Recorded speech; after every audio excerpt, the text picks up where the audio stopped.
प्रणाम आप सभी को। मेरा नाम रोशन है। दोस्तों, आज मैं लेकर आया हूँ आपके लिए फणीश्वर नाथ रेणु की कहानी, जिसका शीर्षक है पंचलाइट। तो आइए शुरू करते हैं कहानी का पाठ। पिछले 15 महीने से दंड जुर्माने के पैसे जमा करके महतो टोली के पंचों ने पेट्रोमैक्स खरीदा है। इस बार रामनवमी के मेले में गांव में सब मिलाकर 8 पंचायतें हैं। हर एक जाति की अलग अलग सभा चट्टी है। सभी पंचायतों में दरी, जाजिम, सतरंजी और पेट्रोमैक्स हैं। पेट्रोमैक्स, जिसे गांव वाले पंचलाइट कहते हैं। पंचलाइट खरीदने के बाद पंचों ने मेले में ही तय किया 10 रुपये जो बच गए हैं, इससे पूजा की सामग्री खरीद ली जाए। बिना नेम टेम के कल कब्जे वाली चीज का पुण्याह नहीं करना चाहिए। अंग्रेज बहादुर के राज में भी पुल बनाने से पहले बलि दी जाती थी। मेले से सभी पंच दिन दहाड़े ही लौटे। सबसे आगे पंचायत का छड़ीदार पंचलाइट का डिब्बा माथे पर लेकर और उसके पीछे सरदार, दीवान और पंच वगैरह। गांव के बाहर ही ब्राह्मण टोले के फुटंगी झा ने टोक दिया, कितने में लालटेन खरीद हुआ महतो? देखते नहीं पंचलाइट है। ब्राह्मण टोली के लोग ऐसे ही ताप करते हैं। अपने घर की ढिबरी को भी बिजली बत्ती कहेंगे और दूसरों के पंचलाइट को लालटेन। टोले भर के लोग जमा हो गए। औरत, मर्द, बूढ़े, बच्चे सभी काम काज छोड़कर दौड़े आए। चल रे चल, अपना पंचलाइट आया है, पंचलाइट। छड़ीदार अगनू महतो रह रहकर लोगों को चेतावनी देने लगा। हाँ, दूर से, जरा दूर से, छूछा मत करो, ठेस न लगे। सरदार ने अपनी स्त्री से कहा, सांझ को पूजा होगी, जल्दी से नहा धोकर चौका पीढ़ी लगाओ। टोले की कीर्तन मंडली के मुलगैन ने अपने भगतिया पच्छकों को समझाकर कहा, देखो, आज पंचलाइट की रोशनी में कीर्तन होगा। बेताले लोगों से पहले ही कह देता हूँ, आज यदि आखिर धरने में 1.5 भेड़ हुआ तो दूसरे दिन से एकदम बैकाट। औरतों की मंडली में गुलरी काकी गोसाई का गीत गुनगुनाने लगी। छोटे छोटे बच्चों ने उत्साह के मारे बेवजह शोरगुल मचाना शुरू किया। सूरज डूबने के 1 घंटा पहले से ही टोले भर के लोग सरदार के दरवाजे पर आकर जमा हो गए। पंचलाइट, पंचलाइट, पंचलाइट के सिवा और कोई गप नहीं, कोई दूसरी बात नहीं। सरदार ने गुड़गुड़ी पीते हुए कहा। दुकानदार ने पहले सुनाया, पूरे 5 कौड़ी 5 रुपया। मैंने कहा कि दुकानदार साहब, यह मत समझिए कि हम लोग एकदम देहाती हैं, बहुत बहुत पंचलाइट देखा है। इसके बाद दुकानदार मेरा मुंह देखने लगा। बोला, लगता है आप जाति के सरदार हैं। ठीक है, जब आप सरदार होकर खुद पंचलाइट खरीदने आए हैं तो जाइए, पूरे 5 कौड़ी में आपको दे रहे हैं। दीवान जी ने कहा, अलबत्ता चेहरा परखने वाला दुकानदार है। पंचलाइट का बक्सा दुकान का नौकर देना नहीं चाहता था। मैंने कहा, देखिए दुकानदार साहब, बिना बक्सा पंचलाइट कैसे ले जाएंगे? दुकानदार ने नौकर को डांटते हुए कहा, क्यों रे, दीवान जी की आंख के आगे धुरखेल करता है? दे दो बक्सा। टोले के लोगों ने अपने सरदार और दीवान को श्रद्धा भरी निगाहों से देखा। छड़ीदार ने औरतों की मंडली में सुनाया, रास्ते में सन सन बोलता था पंचलाइट, लेकिन ऐन मौके पर लेकिन लग गया। रुदल साहब बनिए की दुकान से 3 बोतल किरासन तेल आया और सवाल पैदा हुआ, पंचलाइट को जलाएगा कौन? यह बात पहले किसी के दिमाग में नहीं आई थी। पंचलाइट खरीदने के पहले किसी ने न सोचा, खरीदने के बाद भी नहीं। अब पूजा की सामग्री चौक पर सजी हुई है। कीर्तनिया लोग खोल ढोल करताल खोल कर बैठे हैं और पंचलाइट पड़ा हुआ है। गांव वालों ने आज तक कोई ऐसी चीज नहीं खरीदी जिसमें जलाने बुझाने का झंझट हो। कहावत है ना, भाई रे गाय लूं तो दूहे कौन, लो मजा। अब इस कल कब्जे वाली चीज को कौन बाले? यह बात नहीं कि गांव भर में कोई पंचलाइट बालने वाला नहीं। हर एक पंचायत में पंचलाइट है, उसके जलाने वाले जानकार हैं।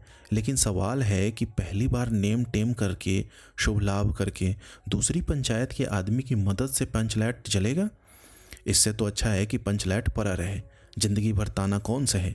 बात बात में दूसरे टोले के लोग कूट करेंगे, तुम लोगों का पंचलाइट पहली बार दूसरों के हाथ से। ना ना, पंचायत की इज्जत का सवाल है, दूसरे टोले के लोगों से मत कहिए। चारों ओर उदासी छा गई।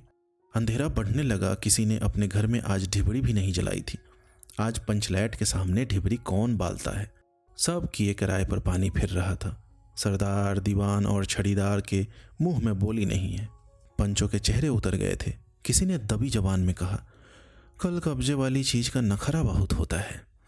एक नौजवान ने आकर सूचना दी, राजपूत टोली के लोग हंसते हंसते पागल हो रहे हैं। कहते हैं कान पकड़कर पंचलैट के सामने 5 बार उठो बैठो, तुरंत जलने लगेगा। पंचों ने सुनकर मन ही मन कहा, भगवान ने हंसने का मौका दिया है, हंसेंगे नहीं।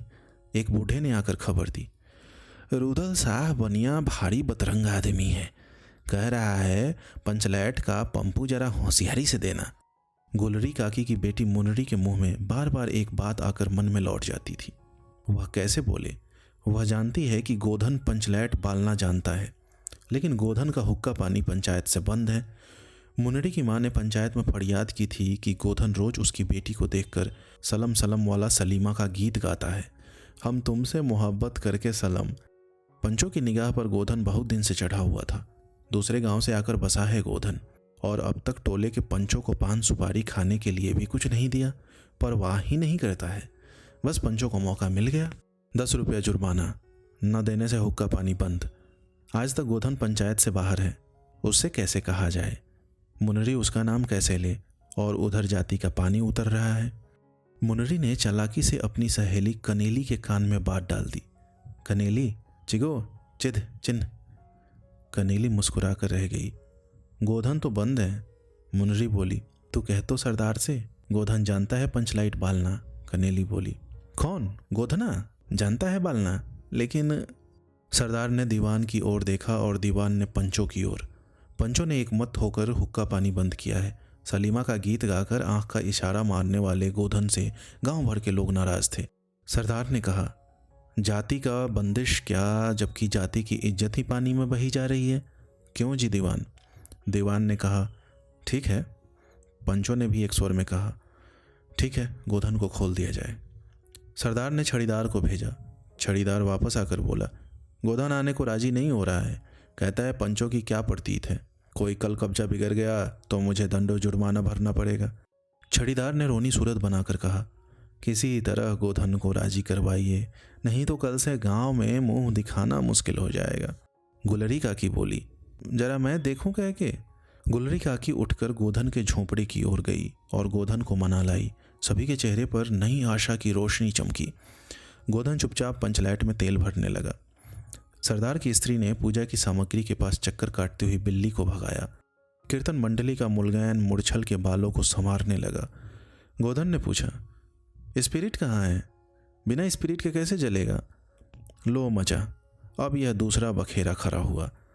सभी ने मन ही मन सरदार, दीवान और पंचों की बुद्धि पर अविश्वास प्रकट किया। बिन बुझे समझे काम करते हैं ये लोग। उपस्थित जनसमूह में फिर मायूसी छा गई। लेकिन गोधन बड़ा होशियार लड़का है, बिना स्पिरिट के ही पंचलैट चलाएगा। थोड़ा गरी का तेल ला दो। मुनरी दौड़कर गई और एक मलसी गरी का तेल ले आई। गोधन पंचलैट में पंप देने लगा। पंचलैट की रेशमी थैली में धीरे धीरे रोशनी आने लगी। गोधन कभी मुंह से फूंकता, कभी पंचलैट की चाबी घुमाता। थोड़ी देर के बाद पंचलैट से सनसनाहट की आवाज़ निकलने लगी और रोशनी बढ़ती गई। लोगों के दिल का मैल दूर हो गया।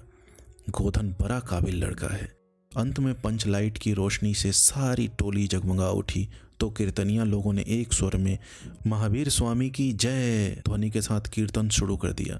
पंचलाइट की रोशनी में सभी के मुस्कुराते हुए चेहरे स्पष्ट हो गए। गोधन ने सबका दिल जीत लिया। मुनरी ने हसरत भरी निगाह से गोधन की ओर देखा। आंखें चार हुई और आंखों ही आंखों में बातें हुई।